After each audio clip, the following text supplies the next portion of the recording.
The 4-4-1-1 is arguably the best formation in the game right now. Yes, I said arguably because I know 4-3-2-1 is just as good, but it depends on your personal preference. First, let's talk about the tactics. No, the tactics you see on the screen are not these tactics. These are my custom tactics that I use on 4-4-1-1. I'm going to show you Coach Seth's custom tactics, who often makes appearances on our channel and you guys love him.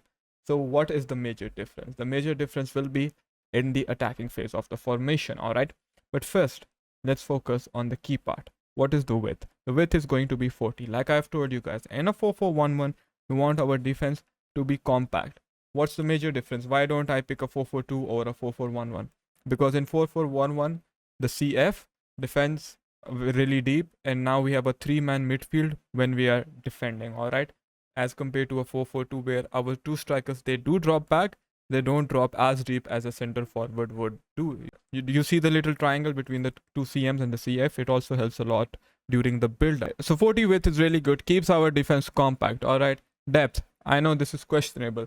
I know I've been speaking a lot about 100 depth and it's here to stay. It's great. We see many pro players even at the World Cup using 100 depth. However, I will tell you guys, it still comes down to personal preference. 100 depth is not for every player. Some players like to defend passively. If you're one of those players, want to cut passing lanes and you like to take a lot of manual control over the pitch, then I would not suggest 100 depth for you. But if you don't know how to apply manual pressure, if you don't know how to actually cut passing lanes, all right, and be really quick and anticipate what your opponent is going to do, then I would not suggest 100 depth. However, if you struggle against defending recycles, what are recycles? Recycling is passing the ball from the wings back to midfield into the striker. And the best way to defend that is to do an offside trap. If your offside trap priming is not good and you want your team to do it constantly for you, then use 71 depth.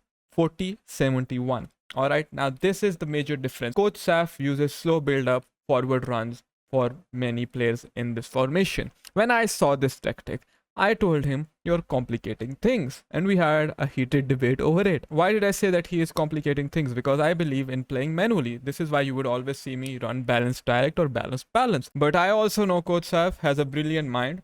So I tried out his tactics. I really went into them. I saw pro players who were using it. And I thought to myself, okay, now I know why is he using this tactic, alright? Why slow build up? What does it do, alright? And why forward runs? Why this combination? Why not any other? See, the reason to use slow build up is in 4-4-1-1, if you play this formation yourself, you will see that it is very hard to keep the ball against players who know how to press, against players who are pressing you and playing 100 depth.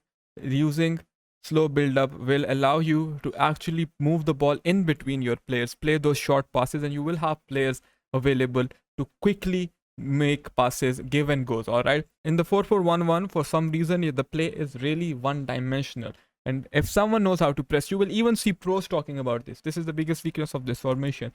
It is very hard to beat the press. So when you play slow build up, yes, you are taking more time on the ball. It is more risky, but at the same time, it comes with a massive advantage. The advantage is more passing options. It is easier to build up. Now your players aren't rushing forward, all right, as they would even in balanced on this formation. You can play those short passes. And if you combine it with triggering runs, you can also have the opportunity to play over the top through balls like we have been discussing. Now, why forward runs? So now once we have transitioned from the defense to midfield and we are about to transition from midfield to attack, we need something. We need high tempo. We want quick give and goes. For that reason, we're going to use forward runs. So our players are making those crazy runs in behind, as if you have put everyone on get in behind. When the players are positioned very deep on the pitch, you can use the deep switches and you can look for the aerial knockdowns. You can look for the deep recycles because you will have so many players pushing forward in the box. However, there is one disadvantage. Who will recycle if everyone is pushing forward? For that very reason, we would decrease players in the box to 4. All right. If you're someone who's not very good with the manual runs or you don't know how to beat the press, then this formation is great for you. And if you're still a good player, a great player, then this formation with forward runs will open up attacking opportunities which were not available previous. Is balanced direct passing bad? No. But is this a great option to use if that is not working for you? Absolutely yes. So balanced 40, 71 slow build forward runs 45 with 4-1-1. Now you might ask me, King Sunny, what are the instructions on this formation? The instructions are as follows. We're going to keep the striker stay central, get in behind.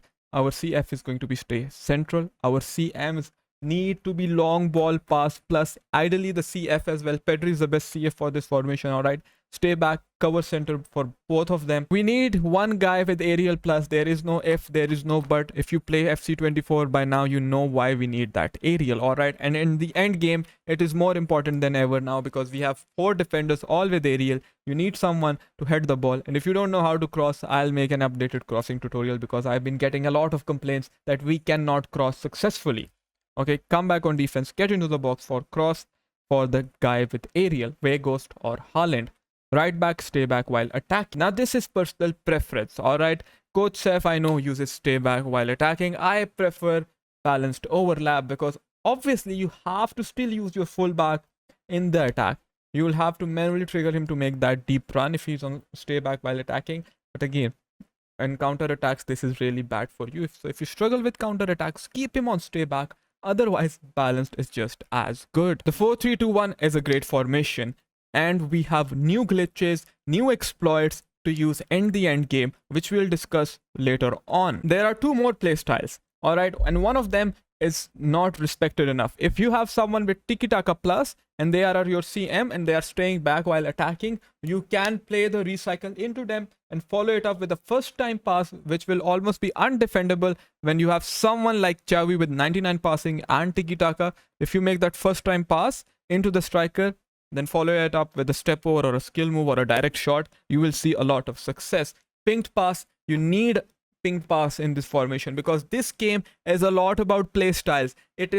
Play styles are more important than tactics this year. This is what I am telling you. So if you play this formation without the correct play styles on your players, then this formation will not be good for you. Pinged pass, long ball pass plus, an honorable mention, and I feel this is very useful as I will show you in the upcoming videos. If you can get tiki-taka plus, it is a win-win situation. But long ball is must on both of your players and ideally pinged pass as well. But at least one needs to have pinged pass. Even on your fullbacks. I was just testing out Roberto Carlos. You need pinged pass. This is why Kai Havertz is so good. When we are recycling R1X to the midfielder, it goes like this. R1X to our wingers. When we are being pressed, it goes like this. Your fullbacks need to have pinged pass, at least one of them, the one who's going to attack. Center back with pinged pass always helps. That is why I really like Maldini, and long ball pass plus on the center back is also really important to beat the press. If you will not pay attention to the playstyles and how the formation works in game, there is only so far you can go.